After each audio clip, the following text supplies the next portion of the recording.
So if you're trying to acquire a new language, you probably know the feeling, that weight of obligation. Oh, absolutely. The feeling that you need to dedicate these huge 2-hour blocks of study time. Exactly. Or that you have to, move abroad immediately. And if you can't do that, you feel overwhelmed, you feel like you're failing, and then... You just stop. And then that feeling of monumental effort, that's the #1 barrier for adult learners. Right. But what the experts we synthesize in our source material overwhelmingly agree on is that the goal isn't textbook perfection.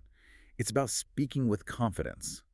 And that confidence is built through habit, not hours. So it's not about finding more time. It's about reframing how you use the time you already have. Precisely. It's about how you live your current life. And that's really the core insight of this deep dive. We're looking at practical, low-effort strategies that turn your existing daily routines into these potent learning opportunities. Your commute, your coffee break. Washing the dishes. Yeah. We've broken this down into simple daily habits that really maximize efficiency. Think of it like conditioning a muscle. Or I like your analogy, like brushing your teeth. It's quick, it's necessary, and you just do it every single day. It's non-negotiable. Yeah. So today we are here to give you that blueprint for consistency and really for deep cognitive integration.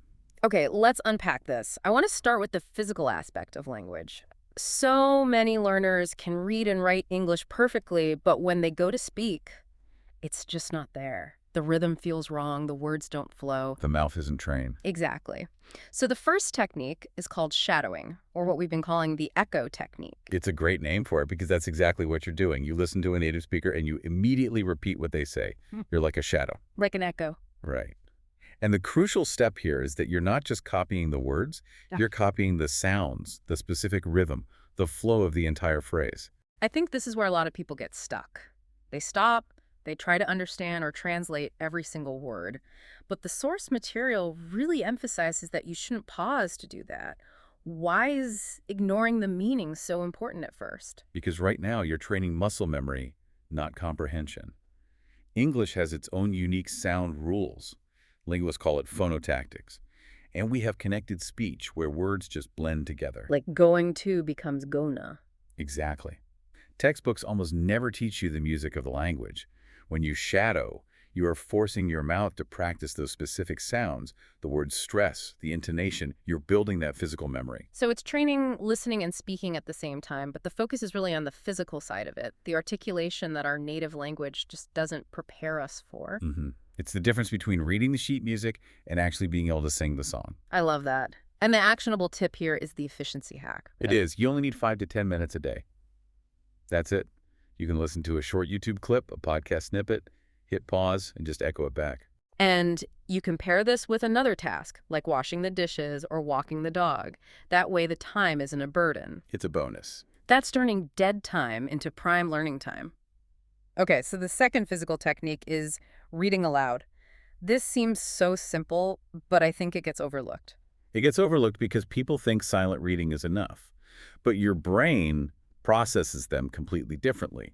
Reading aloud forces the text, the vocabulary, the structure that you know in your head to pass through the physical mechanism of your mouth and your tongue. It's transforming that passive knowledge into active, repeatable movement. Yes. So for the learner who can, write a perfect essay but then struggles to give a presentation, this is the technique that bridges that exact gap. It trains fluency. So what do the sources say about how to practice this? Do you just grab any book and start? No, don't grab a difficult academic text. Start simple. A short news article, maybe even a simple story. And the sources recommend practicing in stages. Okay, what are the stages? First, just read slowly. Focus only on clean, clear pronunciation. Really articulate every single sound. Then second, read that same text again, but faster. Focus on connecting the words smoothly. You're aiming for speed and flow. And the third stage, which I think is great, is reading with personality. Yes. You're not just a reader, you're an actor. Add emotion. So read a line with surprise or irritation. Or joy. This is where language becomes human. Tone and pitch and emotion. These are critical parts of communication that, simple vocabulary study just misses completely. Okay, so we've trained the mouth. Let's move to the cognitive side, the brain training. And that has to start with the undisputed champion of language acquisition, listening. If you want to speak better, you must listen more.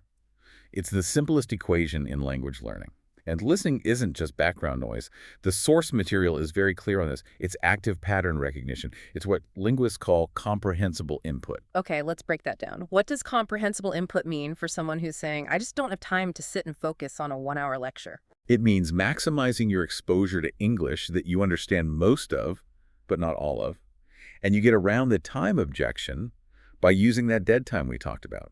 Your brain is perfectly capable of absorbing patterns while you're doing something else repetitive. So if I swap my usual music for an English podcast on my 30-minute commute, I'm building fluency without finding any extra time. Exactly.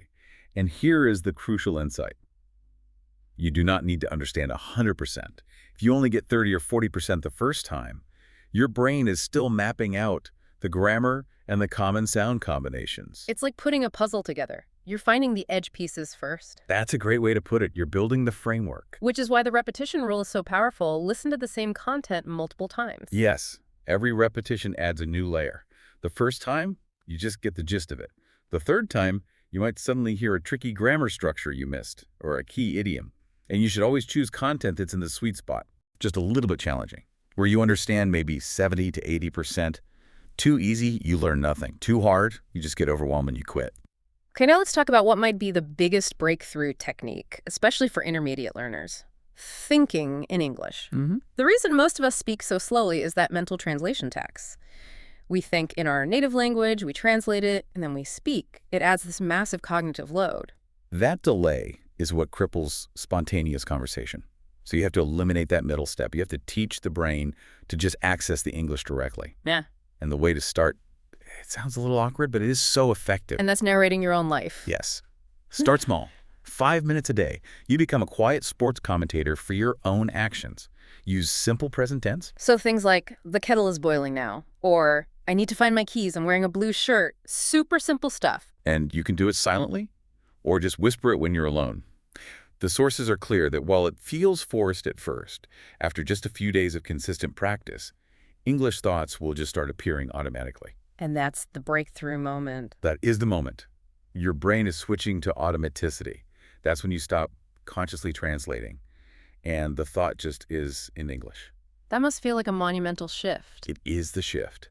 And once you master that simple narration, you can move on. You can describe internal states, you can plan your day, you can even argue a point inside your own head. So it's not just for transactions, it becomes the language of your inner life. Exactly. Okay, speaking of making it part of your life, let's talk about tracking this growth, because sometimes progress can feel invisible day to day. It really can. And one of the best techniques is recording your own voice. I know a lot of people cringe at this idea. They do, but it's essential. It makes you your own teacher. Once a week, just record a short 1-minute voice message. Talk about anything. Your day, your plans, the weather. Don't edit it, just speak. It's like a mirror for your speaking. You can actually hear where your pauses are, where your pronunciation is strong, where you're struggling. But the real motivation hack is saving those recordings. Listen to one from today and then go back and listen to one from 6 months ago. The improvements, the better flow, fewer pauses, clearer sounds, they become undeniable proof. And that proof is what fuels you for the next 6 months. For sure. Okay, let's wrap this section up with a rapid-fire list of other integration habits, ways to turn your whole environment into a learning space. Okay, first one. Label objects in your house. Simple sticky notes. Fridge, window, television. It's constant, low-effort vocabulary exposure. And change your entertainment habits. Watch shows in English, but with English subtitles, not your native language. That's a powerful way to link the sound, the written word, and the meaning all at once. Keep a simple English diary. Right. And we're not asking for a novel here, just 3 short sentences a day. Try to use a new vocabulary word or a grammar point you learned. Forces active retrieval. For social media users, change who you follow. Follow accounts in English about your hobbies, fitness, cooking, whatever it is. You get exposed to real, modern communication, not textbook language. And this one is key for confidence. Talk to yourself in English when you're alone. The safe practice space. The safest. Practice ordering a coffee. Practice answering a common interview question. You overcome that embarrassment factor, and you build confidence for when the real conversation actually happens. The main idea behind all of this is simple then. Stop trying to find these huge separate blocks of English time. Right. Write your shopping list in English. Change your phone's language settings Just mix the language into your life and the practice adds up without feeling like a chore. And that leads us to the single most crucial mindset shift: consistency. We cannot overstate this. Consistency means showing up every day, even when you're tired or unmotivated or busy. Because 5 minutes every day is just exponentially more powerful than one big hour-long session once a week. It's like compound interest for your brain. You need that daily exposure to make the neural connections stick. It's like watering a plant. A little bit every day helps it grow strong. Right. And you have to be okay with mistakes. You have to embrace them. Mistakes are not failure, they're just information. A mistake is like a free, customized lesson plan, showing you exactly what you need to practice next. So the focus should be on clear communication, not perfect grammar. Exactly. People respond to effort and enthusiasm. They're not grading you. And finally, let's talk about invisible progress. Because there will be weeks where you feel completely stuck. You'll feel like you're not improving at all. But growth isn't always linear. You have to step back and judge your progress month by month, not day by day. Because the breakthroughs, they only happen because of all those quiet, invisible days of practice that we're building up underneath the surface. That's where the magic is built. So that's the blueprint.